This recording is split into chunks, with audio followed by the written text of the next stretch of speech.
In 70s motorcycle market was dominated by UJMs. UJM stands for Universal Japanese Motorcycle and it represents upright, open seating position motorcycle powered by a carbureted, air-cooled engine. These motorcycles were very versatile and may be put to many uses as the rider sees fit. In year 1969, Honda introduced CB750, which marked a dramatic increase in the power and speed of practical and affordable sport bikes, available to the general public. Honda's CB750 was a huge hit, so Kawasaki wanted to build faster and more powerful bike. In year 1973, Kawasaki revealed Z1. It had 900cc four-cylinder engine. The Z1 had more brake horsepower and a higher top speed than a CB750. Thanks to that, it became a new sport bike king. Although it had notorious flex in the frame. In 1977, Suzuki decided to join four-cylinder sport bike game, and they released Suzuki GS1000. The new kid on the block had 87 horsepower, 5 horsepower more than Kawasaki Z1 and huge 20 horsepower more than Honda CB750. In 70s sport bikes concentrated on horsepower and speed over handling, which these days sound like madness, but that is how they used to do them in 70s.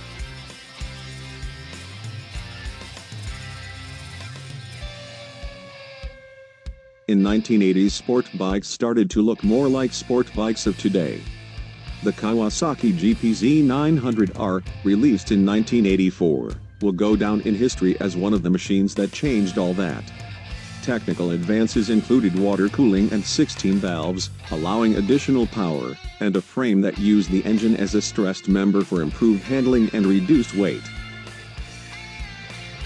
The Kawasaki GP Z900R was a sport bike to have.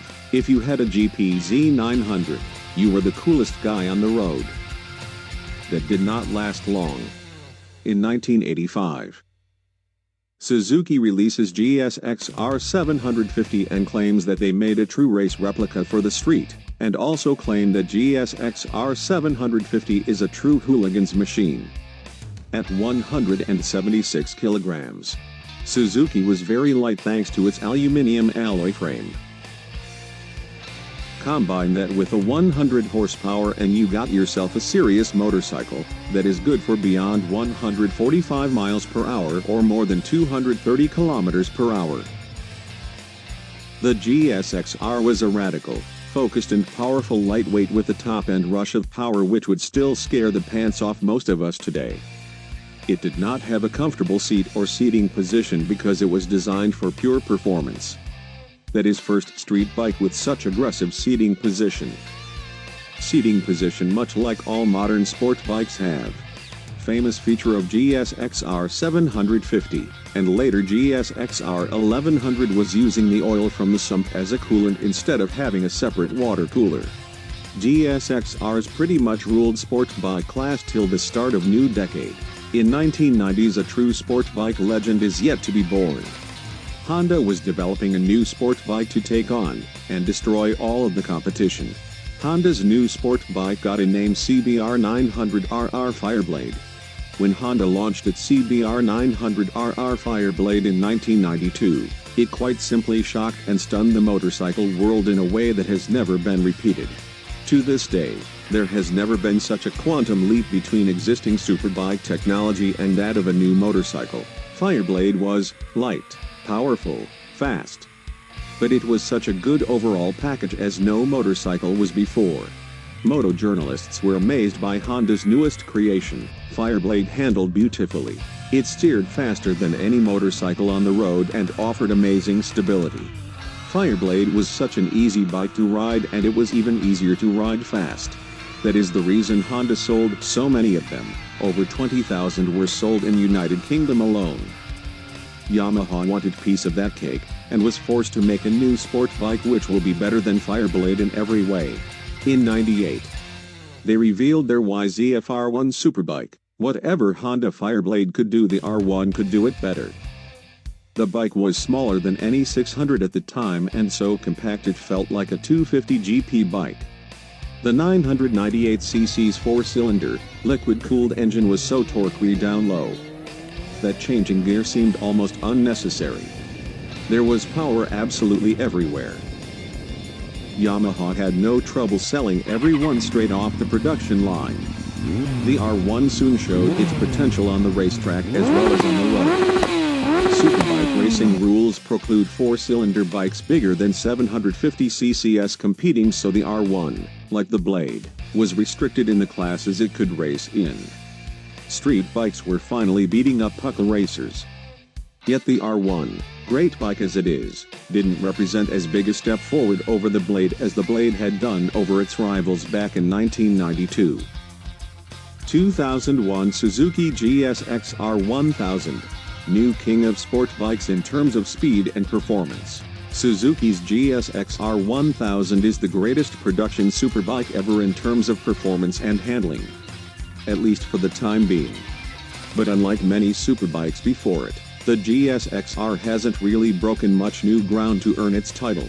It's more a case of standing on the shoulders of giants, borrowing existing technology, refining it and squeezing out a few more mph and adding some more bhp. Suzuki GSX R1000 utilizes digital fuel injection, a technology that Yamaha left aside when designing YZF-R1. Yamaha saw that mistake and in 2002 released new R1 with fuel injection. Honda also started using fuel injection on CBR 929 and 954RR.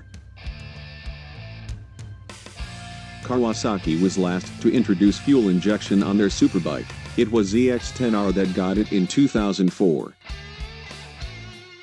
In 2005 Suzuki introduced new GSX-R 1000, which is claimed to be one of the best sport bikes of all time.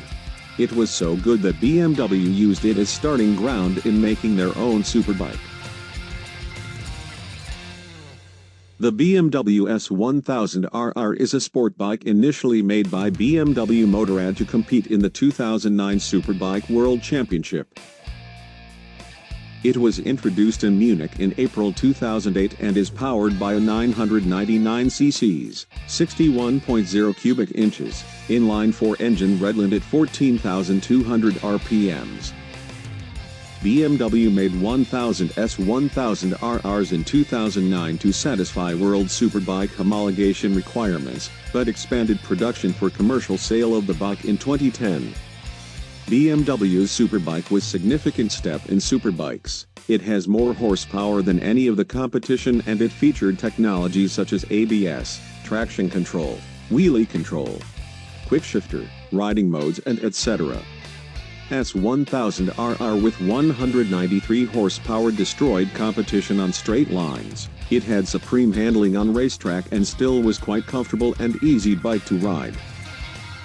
Ducati made a step forward with new Panigale V4, by giving it 1100cc V4 engine, with counter-rotating crankshaft, to help reduce gyroscopic forces. The crankshaft rotates in opposite direction of the wheels, so some of the gyroscopic forces created by wheels get cancelled. This design makes the bike steer much faster at speed. Will this feature be used by some more manufacturers? We are yet to see. BMW should release all new S1000RR in 2019. Rumors say it does not have traditional inline-4 engine sound. That probably means Bavarian engineers had played with firing order, so it may have received crossplane crankshaft similar to that of a newer generations of R1. Will new S1000RR make a step up in superbikes just like Fireblade made in 1990s? We just have to wait and see.